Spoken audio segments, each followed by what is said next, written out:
casa con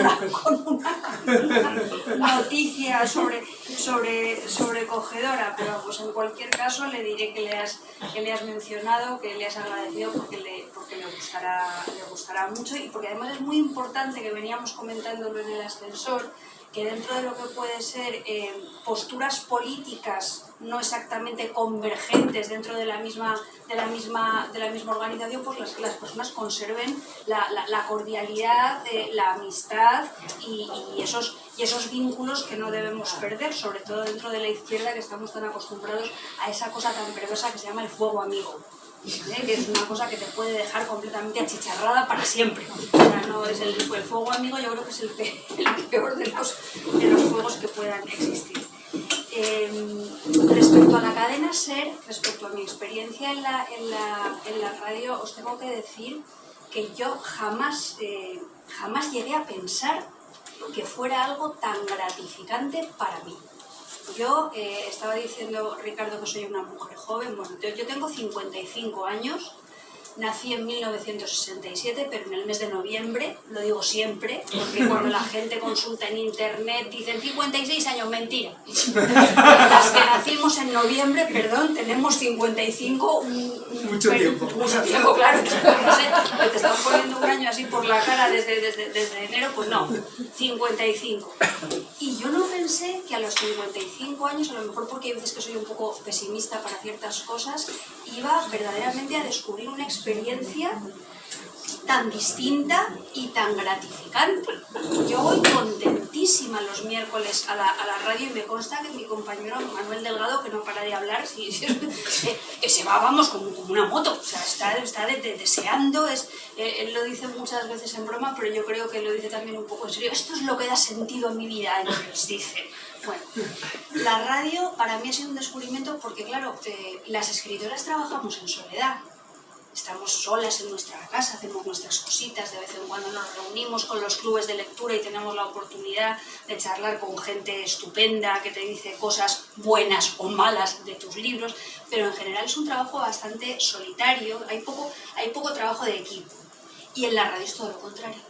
En la radio, si falla una pieza de ese engranaje que es el equipo que hace un programa, se ha liado. O sea, tiene que estar todo perfectamente coordinado, perfectamente sintonizado, los guiones, el técnico de la mesa, las músicas. Ángeles Barceló, que ejerce un poco como yo le digo a veces, que es como una directora de orquesta, porque claro, sí es la que controla los tiempos, cómo entran los instrumentos, cómo se escuchan las voces, con lo cual yo digo, para mí está siendo una experiencia muy agradable, que no esperaba que fuera así.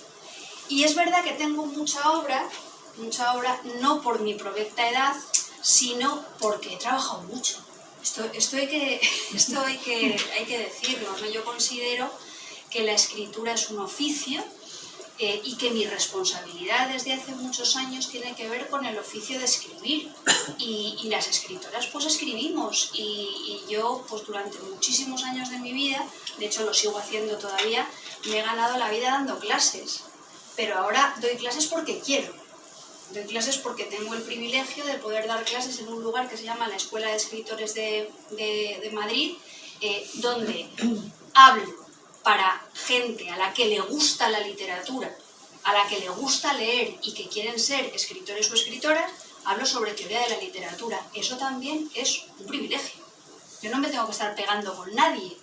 Yo no tengo que estar convenciendo a nadie de nada. Es un intercambio también muy enriquecedor. Entonces, esto ahora yo lo hago porque quiero, pero durante muchos años de mi vida lo hice porque tenía la necesidad de ganarme las lentejas, obviamente, porque vivir de la literatura no es fácil. Es una carrera de larguísimo recorrido y de mucha persistencia, y yo afortunadamente hace unos cuantos años pues podría permitirme ese lujo. Si me puedo permitir ese lujo, voy a aprovecharlo.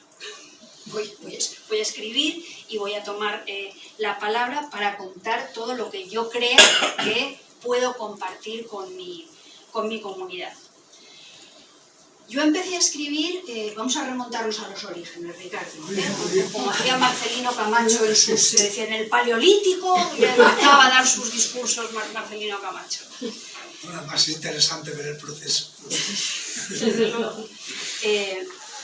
Esta mañana, hablando con mis padres, que yo hablo todos los días por teléfono, con mi madre y con mi padre, mi madre me decía, pues estaba buscando tu padre la cartilla de la seguridad social, lo típico, para la analítica, para no sé qué, para no sé cuántos, y ha encontrado en el cajón unos dibujos tuyos. Claro, yo soy hija única, de mí hay que guardarlo absolutamente todo, no tengo competencia en casa. Unos dibujos tuyos y unos poemas, ¿verdad? Me dice mi madre, digo, si no me digas, digo, cuéntame, léeme.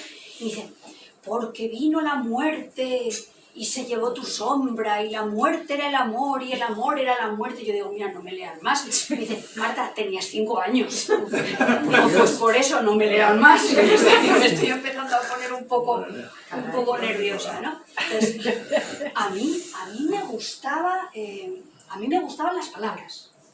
Desde que era muy pequeña, me gustaban muchísimo las palabras. Y podía no saber lo que significaba una palabra, pero me gustaba el sonido de las palabras y cómo unas palabras se combinaban con otras palabras para formar textos y párrafos que a mí me sonaban bien. Yo recuerdo que cuando era pequeña había una palabra que me encantaba, que yo la había oído por mi casa, pero que no tenía ni idea de lo que significaba, que era lesbiana. Suena muy bien, sonidos líquidos y tal y cual.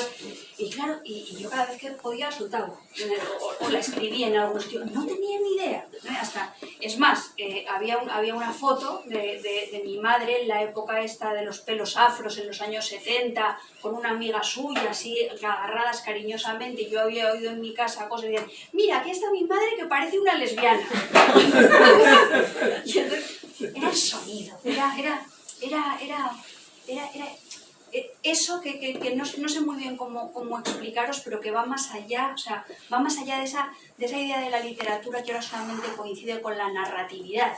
Con no me hagas el spoiler, que ya sabéis que en castellano esto se dice no me destripes el libro. Es más largo, pero tenemos una expresión para decir no me hagas spoiler, que es no me destripes el libro. La literatura tiene que ver con el hecho de contar historias, con la intensidad, con la pertinencia de esas historias, pero yo creo que sobre todo también tiene que ver con cómo el estilo, la manera que tú encuentras de contar esas historias, la música de las palabras refleja un poco el sistema nervioso personal, como decía el pintor Francis Bacon, del escritor, la escritora, el artista que sea. Entonces, yo desde muy pequeña tenía esa sensibilidad.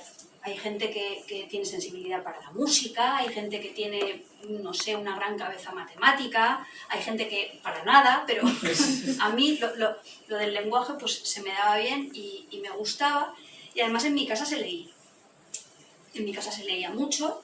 En mi casa había, no os diré que una gran biblioteca burguesa decimonónica, porque estaría mintiendo, pero sí teníamos una buena colección de libros de bolsillo.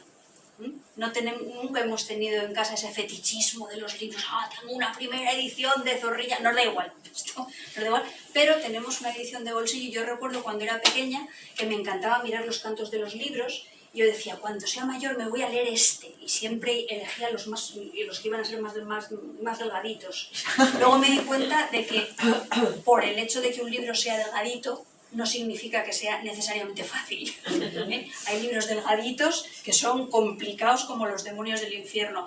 Acordaos del cuento ese de Augusto Monterroso, de cuando despertó el dinosaurio todavía estaba allí. ¿Y qué?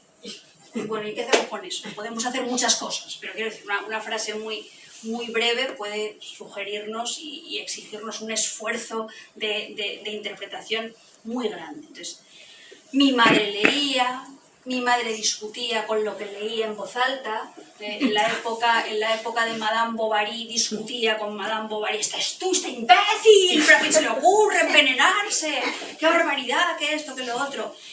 Era la época en la que también muchas mujeres estaban leyendo a Erika Jong, un libro que se llamaba Miedo a volar. Entonces, pues esa época yo la viví muy pequeña, pero la viví a través de las lecturas de mi madre y las discusiones que mi madre mantenía en voz alta con los libros que leía. Mi padre escribía poemas, pintaba, o sea, había un ambiente que realmente era un ambiente cultural que a nosotros nos llegó, yo creo, por vía paterna, porque mi abuelo paterno, que era mecánico, pues arreglaba coches y tal, era un mecánico muy peculiar porque era un mecánico melómano. De hecho, yo esto lo he contado varias veces porque me parece precioso. Yo creo que era un buen mecánico porque tenía un gran oído. Y entonces, en cuanto arrancaba un coche, sabía la tripa que se le había roto al coche. Esto es el carburador, era una cosa maravillosa. Entonces, era mecánico por su buen oído y era un zarzuelero impenitente y aparte era un melómano intolerante. O sea, quiero decir, yo recuerdo un día cuando yo era pequeña, cuando cumplí 18 años, que hicimos una fiesta en mi casa y llegó mi abuelo y se fue, pero indignadísimo, porque habíamos puesto un disco de Joan Manuel Serrat y eso le parecía a él ultramoderno. Y además ultramoderno le parecía una falta de respeto. ¿No sabes que llega tu abuelo? Pues tienes que tener aquí puesta la del Soto del Carral o algo así. Fijaos hasta qué punto llegaría la melomanía de mi abuelo, que tenía en el comedor de la casa, tenía un cuadro muy bonito, un retrato, que él estaba seguro de que era Tchaikovsky. Él tenía gran devoción por Tchaikovsky y por toda la música figurativa, toda la música que nos podemos representar, escenas, bueno. Y hasta que un día yo con los abuelos, digo, mira, yo siento mucho darte un disgusto. Digo, pero este señor que tú tienes aquí puesto no es Tchaikovsky. Dice, ¿pero quién es? Digo, pues es Pablo Iglesias. El otro. El Pablo Iglesias que se parecía por la barba y tal. Y entonces me dijo, bueno, pues tampoco importa. Esto no le importó y siguió allí con el retrato puesto y todo fue bien. Pero con esto yo os describo pues la suerte que yo tuve. Yo con mi familia he tenido muchísima suerte. Hay escritores y escritoras que son muy quejicosos de sus ambientes familiares y de los abusos a los que fueron sometidos cuando eran pequeños y lo mal que lo pasaron y el frío y el dolor y tal. Yo de pequeña, para mí verdaderamente, mi infancia sí que fue un paraíso perdido, en el sentido nabocoviano del término. Yo me lo pasé fenomenal. Yo aprendí un montón de cosas, era una niña feliz, llena de energía y llena de ganas de vivir y me creía muy mala. Yo me creía que era una niña mala y perversa, como la niña de Criacuervos de Carlos Saura y todas estas cosas. Y en el fondo era más buena que pan. Yo me creía mala, pero en el fondo vamos, era una bendita. Y ahí empecé yo a escribir mis poemas y luego fui al instituto. Bueno, primero llegaba la época esa de la EGB, en la que siempre que volvíamos en verano de las vacaciones nos mandaban escribir la redacción de ¿qué has hecho durante las vacaciones? Y este era mi mejor momento del curso. Este era el momento estelar. Yo estaba esperando que llegara el mes de septiembre para contar lo que había hecho durante las vacaciones. Me encantaba esa redacción que a todo el mundo le resultaba completamente odiosa por reiterativa. Y luego en el instituto, pues yo era de estas que disfrutaba, o sea, a mí me daban un texto de Azorín y me pasaba horas y horas haciendo esos comentarios de texto en el que tú ahí descubres cómo dentro de una enumeración gradativa ascendente puede haber 17 metáforas que al mismo tiempo incluyan metonimias y hipérboles y tal. Entonces yo hacía unas cosas, era como anatomía retórica. Entonces Azorín para esto era buenísimo. Nuestro amigo el escritor Rafael Reig, que tiene un libro formidable que se llama El Manual de Literatura para Caníbales, en el Manual de Literatura para Caníbales que hace una revisión de la historia de la literatura española del 19 y del 20 en clave humorística. Detrás de cada capítulo hay una lista de actividades y una de las actividades que pone también en clave paródica es coja un texto de Azorín, vacíe el texto de todos los adjetivos que lo adornen, baje al bar y comente con sus amigos el significado. A mí me encantaban los textos de Azorín y he discutido mucho con Rafa sobre Azorín. Estudié filología hispánica. Claro que iba a estudiar yo, a mí es que me encantaba. Y una de las cosas que más les agradezco a mis padres, y que lo comenté el otro día en la cadena SER, es que no me forzaran a estudiar otra cosa. En la época en la que yo estudié filología hispánica, en la Complutense, que sabéis que ahora es mucho más ilustre de lo que era, en la Complutense nos pedían para entrar en filología hispánica un 4,5. Aquello no era ni un aprobado. Y yo acabé el bachillerato y la selectividad con una nota de 9,2. Entonces, era una nota muy alta en aquel momento. Y a mí, ni mi padre ni mi madre me dijeron ni por un segundo, hija, estudia medicina, o métete en arquitectura, o esas cosas que pedían una nota de corte muy alta. Ni palabra. Jamás, nunca. Ellos asumieron que yo tenía que estudiar lo que más me gustara y lo que sí que asumieron y en lo que me pidieron mis responsabilidades, porque yo creo que a los estudiantes hay que pedirles también sus responsabilidades, es que lo hiciera bien. Y lo hice lo mejor que pude, y todo esto en la pública, por supuesto. Yo hice el colegio, en lo que se llamaba en la época del franquismo un colegio nacional, escuelas nacionales, luego pasé a ser un colegio público, instituto público, Universidad Complutense, doctorado en la ilustre, vuelvo a repetir, Universidad Complutense, y cuando acabó ese momento de mi vida es cuando mi padre llegó y me dijo, hija mía, no me he gastado un duro en tu formación.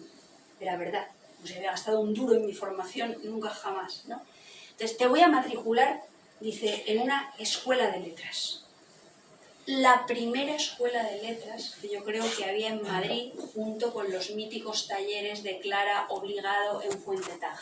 Estaban los talleres de Clara Obligado en Fuentetaja y esta escuela de letras de Madrid que estaba capitaneada por el escritor Alejandro Gándara, el poeta Juan Carlos Suñén, el crítico Constantino Bértolo, y por ahí estaban, pues allí pululando dando clases, estaban Rosa Montero, estaba Juan José Millás, estaba José María del Benzu. Vino a darnos un curso, esto es como os lo estoy contando, vino a darnos un curso de signos de puntuación, Javier Marías. Y estuvo explicándonos durante semana y media la diferencia entre el guión largo y el guión corto. Nos queríamos cortar las venas, todos los asistentes, o sea, no podíamos ya más del guión largo. Y lo peor de todo es que a mí se me ha olvidado. Yo no me acuerdo de la diferencia entre el guión largo, el guión corto, el paréntesis. Pero era un ambiente, pues eso, para mí era también un ambiente maravilloso, pues porque estaba rodeado de personas que a las que les gustaba lo mismo que a ti, o sea, que querían escribir, querían leer. Aprendimos lo importante que es a veces leer en grupo, salir del cascarón de tu propia interpretación y atreverte a conversar sobre lo que tú has entendido de un libro con otras personas. Hay veces que se te abren unas brechas de conocimiento infinitas, ¿no? Y ahí es donde yo conocí a mi profesor, y que fue el editor de mi primer libro, Constantino Bértolo. También lo conozco. Claro, me imagino, por eso te estaba señalando. Que cuando llegué la escuela de letras eran 3 años, ¿no? 2 años de docencia y un tercer año eran proyectos. Y entonces a mí como tutor del proyecto me tocó Constantino. Y yo estaba escribiendo un libro, estaba escribiendo una cosa que yo no sabía lo que era. Era un proyecto, como su propio nombre indicaba. Y Constantino estaba leyendo y me dijo, Marta, dice, esto yo cuando tú lo acabes te lo voy a publicar. Y de ahí, o sea, fijaos que yo tuve pues eso, la enorme suerte, que esto que es una cosa que hay mucha gente que se mata por publicar su primer texto. Yo estaba escribiendo un libro que no sabía que iba a ser publicado y que me publicaron sin yo pedirlo. O sea, que fue a la primera, ¿no? Y este libro contaba la historia, se titulaba El frío. El título se lo pusimos Constantino y yo comiéndonos un plato de lentejas y unos huevos fritos con chorizo en una taberna mítica de Madrid que se llamaba El 9, que ahora sigue existiendo, pero ya no es la misma taberna. Y llegamos a la conclusión de que el texto se tenía que llamar El frío porque hablaba de un desamor, hablaba de un desencuentro amoroso. Entonces yo os confieso públicamente que más allá de los poemas de las traiciones, los amores y los comentarios de texto de Azorín que me salían maravillosos, mi primer motivo para escribir fue la venganza. Vengarme de un chico que me había dejado.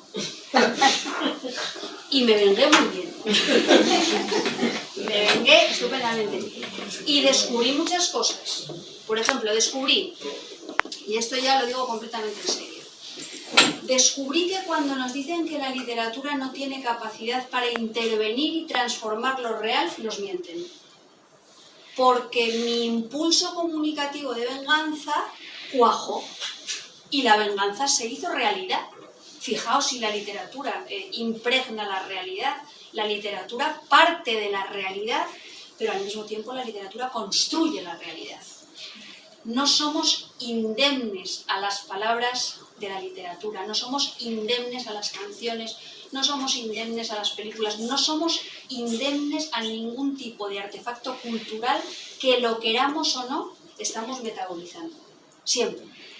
Hasta los textos más blancos, hasta los textos que dicen, es que es humor blanco, es que esto está al margen de toda ideología, es que esto no tiene...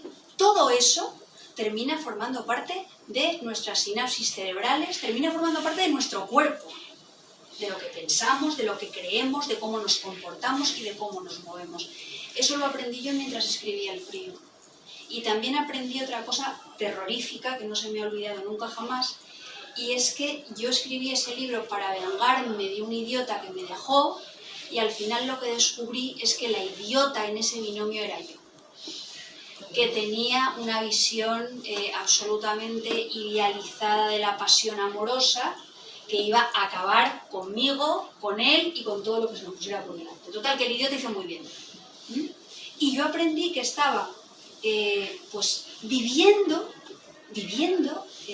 a través de unos parámetros que había aprendido de la cultura que me estaban haciendo polvo, que me estaban haciendo daño. Y eso, pues eso lo he aprendido con el paso del tiempo a la hora de reflexionar sobre qué pasó con aquel libro. Aquel libro no me abrió las puertas del templo de la literatura. Aquel libro lo debieron leer como 500 lectores y lectoras. Fijaos, un bestseller en toda regla, 500. O sea, podríamos reunirnos en una habitación y comentar por eso. Pero oye, lo que sí que me abrió fue el mundo de la crítica. Cuando la gente protesta mucho de las personas que se dedican a escribir crítica y todas estas cosas, hay veces que tienen mucha razón, porque además la crítica cada vez es más perezosa y la crítica cada vez es más violenta o cada vez es más publicitaria. Habría mucho que hablar y que decir sobre la crítica cultural, pero para mí en aquel momento fue fundamental, porque esa novela que habían leído solo 500 personas salió en todos los suplementos literarios del país. Y salió con unas críticas, algunas tibias, algunas más elogiosas, pero ahí había alguien que había visto que había una voz nueva. Bueno, pues eso a mí me vino muy bien para poder seguir escribiendo, ¿no? Entonces, desde ese momento hasta ahora, pues han pasado por mi vida algunos hitos que son los que pretendo ahora compartir con vosotros y con vosotras. Por ejemplo, para mí fue muy importante el libro que ha citado Ricardo hace un momento, Los mejores tiempos. Con ese libro yo conseguí el premio Ojo Crítico de Narrativa, que es un premio al que no te presentas, que es un premio que eligen la mejor novela del año y tú no sabes que estás entre los finalistas. Yo en ese momento trabajaba en la Universidad Antonio de Nebrija, era una universidad privada de Madrid, y por la que pasó Victoria Federica. Creo que ya se ha ido, porque el mundo de las influencers es mucho mejor. Yo la entiendo, yo si fuera ella hubiera hecho exactamente lo mismo. ¿Qué queréis que os diga? Y estaba yo en la Nebrija trabajando, tan tranquila, y sonó el teléfono, y descolgué el teléfono y me preguntaron, ¿es usted Marta Sanz? Y yo dije, sí, yo soy Marta Sanz, ¿en qué le puedo atender? Y tal. Me dice, bueno, pues es que ha ganado usted un premio. Era la época de esas editoriales que te llamaban para reunirte en un hotel con el pretexto de que habías ganado un premio y luego querían venderte una enciclopedia. Era la época de las multipropiedades que hacían lo mismo. Y entonces yo, ha ganado usted un premio, y dije, mire, perdone, pero es que yo no quiero una multipropiedad en el marinador, no voy a ir a la reunión, tal. Una mujer me dijo, soy Juan Carlos Soriano, que era en ese momento el locutor de Radio Nacional del Ojo Crítico, y has ganado el Ojo Crítico de Narrativa. Y pues yo, ¡ostras! O sea, casi me desmayo. Esto que os estoy contando es verídico, ¿eh? O sea, no hay ninguna manipulación. O sea, yo me quedé helada, él se quedó helado, o sea, fue todo. Y efectivamente, pues ese premio fue muy importante para mí, porque, como muy bien ha dicho antes Ricardo, los premios pueden ser más o menos discutibles, pero lo que te hacen es llegar a más gente. De repente tú tienes, en lugar de tener 500 lectores, pues tienes 2.552. Pero está muy bien, o sea, vas creciendo poquito a poco. En esa novela yo ya había salido de lo que sería mi mundo interior más inmediato, y en esa novela, que se titula Los mejores tiempos, yo había pretendido contar algo tan ambicioso como por qué los hijos de las personas progresistas, los hijos de las personas luchadoras, las personas nacidas en los años finales, los baby boomers o los boomers que se llama ahora, los habíamos hecho conservadores. Mucho más conservadores y mucho más temerosos desde el punto de vista de la militancia política que nuestras madres y de nuestros padres. Y de hecho esa fue la faja que eligió Constantino para ilustrar el libro. ¿Por qué los hijos de los progres nos habíamos hecho conservadores?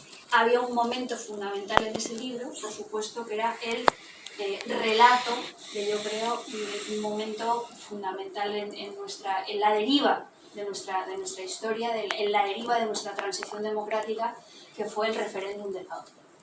Todo lo que acarreó el referéndum de la OTAN, todas las esperanzas que mucha gente vio truncadas realmente con los resultados del referéndum de la OTAN. Ahí yo salí de un punto de vista muy personal para, en lugar de hablar en una primera persona, de una mujer despechada que cuenta de una manera más o menos autobiográfica su experiencia amorosa, pues salí de ese lugar para, de algún modo, hacer lo que tenemos que hacer quienes nos dedicamos al oficio de escribir, que es aprender a pues, manipular las polifonías del mundo.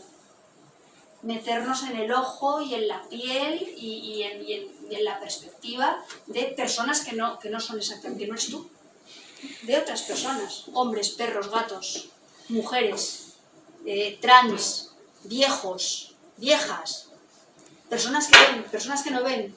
Este es nuestro oficio, jugar de algún modo con todas esas voces, con esas polifonías, al mismo tiempo sin perder tu autenticidad, sin perder la impronta, porque como dice una poeta estadounidense que yo admiro mucho, que se llama Adrienne Rich, al final todos escribimos desde lo que ella llama las geografías de nuestra escritura.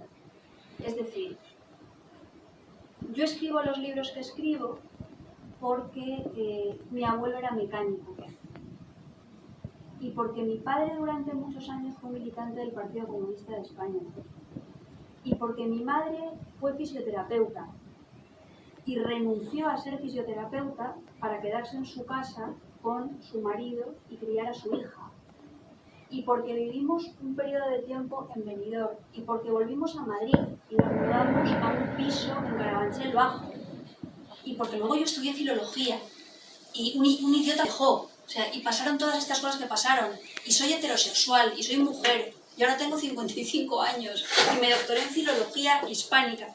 Por todas esas cosas yo escribo los libros que escribo. Eso es lo que llama Adrienne Rich las geografías de la escritura. Entonces, ese ser quien yo soy acota lo que podríamos entender como mi visión del mundo.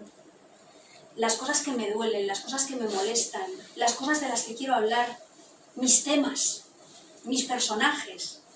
Pero claro, para que eso cristalice en un texto literario, yo puedo hablar desde una primera persona autobiográfica o puedo hablar desde las máscaras de la ficción, desde la polifonía, desde eso que yo hice por primera vez en los mejores tiempos. Luego muchas veces he vuelto al relato autobiográfico, pero he vuelto al relato autobiográfico porque de repente tomé conciencia de otra cosa que me parece políticamente muy trascendente. Y es que las niñas de la transición española habíamos sido muy injustas con nuestras madres y nuestras abuelas. Yo como niña de la transición española pensé que no tenía ninguna batalla que ganar desde el punto de vista del feminismo. Pensé que estaba ya todo hecho. Pensé que mi madre ya había luchado por la planificación familiar, la píldora, el derecho al aborto, la igualdad salarial. Pensé que esto ya estaba superado. En el colegio, nosotras teníamos una asignatura que era pretecnología, es decir, la manera pomposa de llamar a los trabajos manuales de toda la vida, y éramos un colegio público súper feminista, porque los niños cosían botones y hacían un estuche muy bonito, y las niñas arreglábamos grifos. Eso era el colmo del feminismo. Ya lo teníamos todo ganado.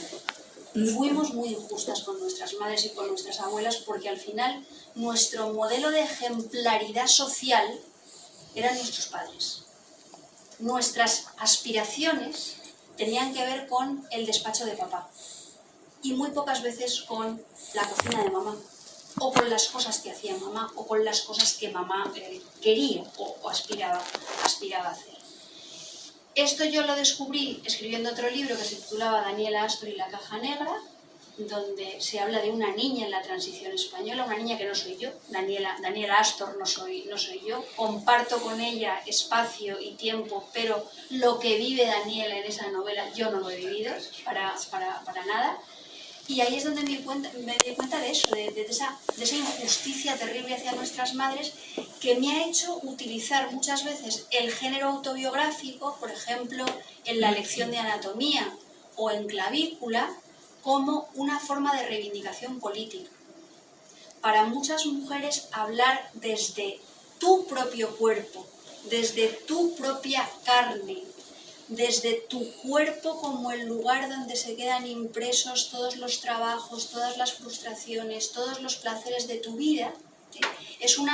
Es una manera de colocarte en el espacio, en un espacio social, en un espacio político que te expulsa, en el que tus diferencias, desde el punto de vista del género, se interpretan como desventajas y te hacen daño. Y te hacen daño a veces de una manera inconsciente, porque yo parto un poco de la base de que las mujeres hemos, por ejemplo, normalizado una forma del deseo o hemos normalizado una forma de la belleza o de la apariencia física que responde a la expectativa masculina que ha cristalizado en la historia de la literatura y del arte. Lo hemos aprendido de las pelis, lo hemos aprendido de las canciones, lo hemos aprendido de las novelas. Y por nuestras venas corre Tolstoy, y por nuestras venas corre Galdós, y por nuestras venas corre el Marqués de Sade. Y eso que nos enriquece y a lo que no podemos renunciar de ninguna manera, a veces también nos hace daño. Y yo desde ahí escribo ahora. Escribo desde ese sentimiento de la fractura y desde el sentimiento de la contractura. Y escribo desde un lugar desde el que me parece muy importante escribir, que es la vulnerabilidad. La vulnerabilidad, la conciencia de la vulnerabilidad y la compañía, las personas débiles. Escribo desde la idea del cuidado, desde la idea de los cuidados. Y en este sentido yo creo que mi libro más representativo es Clavícula, que es un libro completamente autobiográfico, que yo escribo cuando me empieza a doler mucho la clavícula derecha. Muchísimo. Y a partir de ese dolor en mi clavícula derecha, un dolor que yo no sé nombrar, y ese buscar el nombre para decir lo que te duele y cómo te duele algo, también se puede utilizar como una metáfora de toda la literatura que hace buscar el nombre para poder expresar lo que no se ha dicho, o lo que se ha dicho, pero no se ha dicho nunca como lo vas a decir tú, ¿no? Entonces, a partir de ese dolor, en mí se desencadenaron todos los miedos del mundo. Se desencadenó el miedo a la enfermedad, se desencadenó el miedo a la muerte, se desencadenó el miedo a la vejez, a la orfandad, a que mi marido me dejara, a ser, como se dice literalmente en Clavícula, una viejecita desaseada. Entonces, el miedo a la precariedad, a la falta de horizonte, a encontrar, a ser una persona mayor que no te encuentres atendida porque estás en un sistema violento, tremendamente violento y tremendamente excluyente para las personas vulnerables. Entonces, en ese libro yo aprendí que el dolor físico no se puede separar del dolor psíquico, de la ansiedad, de eso que ahora está de moda con tanta razón, que es la salud mental. Lo físico no se puede separar de lo psíquico, pero tampoco se puede separar de las condiciones económicas de la vida, del marco socioeconómico. Y en ese sentido las mujeres muchas veces tenemos más las de perder, porque tenemos que hacer como un sobreesfuerzo en todos los frentes, dentro de la casa, fuera de la casa. Y eso al final se te clava en el cuerpo como una esquirla. Y eso hace que, por ejemplo, las mujeres seamos mucho más pasto de la fibromialgia que los hombres, que también la padecen, pero la padecen en un porcentaje bastante menor. Y esos son mis libros. Por cerrar un poco, y me podéis preguntar cosas, porque yo quiero de aquí hablando, no voy a hablar yo sola. Otro de los libros de los que yo me siento muy orgullosa, que también ha mencionado Ricardo, es Pequeñas Mujeres Rojas. Pequeñas Mujeres Rojas habla precisamente de cómo se ha representado, aparte de hablar de las fosas, y aparte de hablar de los desaparecidos y las desaparecidas, y aparte de hablar de cómo en la literatura el fantasma es una metáfora política muchas veces, y por eso hay tanto género de terror ahora, firmado por escritoras latinoamericanas, como Mariana Enríquez, como María Fernanda Ampuero, utilizan el terror como metáfora política de sus historias desgraciadas, de sus historias nacionales desgraciadas y terribles, metáfora de las dictaduras y de todas las muertes que acarrearon esas dictaduras. Bueno, en Pequeñas Mujeres Rojas hay mucho de eso, pero también hay mucho de eso, de cómo hay veces que la representación de la violencia contra el cuerpo de las mujeres se convierte en... ¿Cómo explicar esto? Se convierte en morbo. Algo que suscita morbo. Pensad en las películas que se hicieron en los años 70 del que se llamó el fantaterror español. En el fantaterror español a las mujeres se las desnudaba para matarlas. Como pretexto para verle un pezón a Agatha Liss, pues la destripabas previamente. Era una cosa... Y eso era morboso.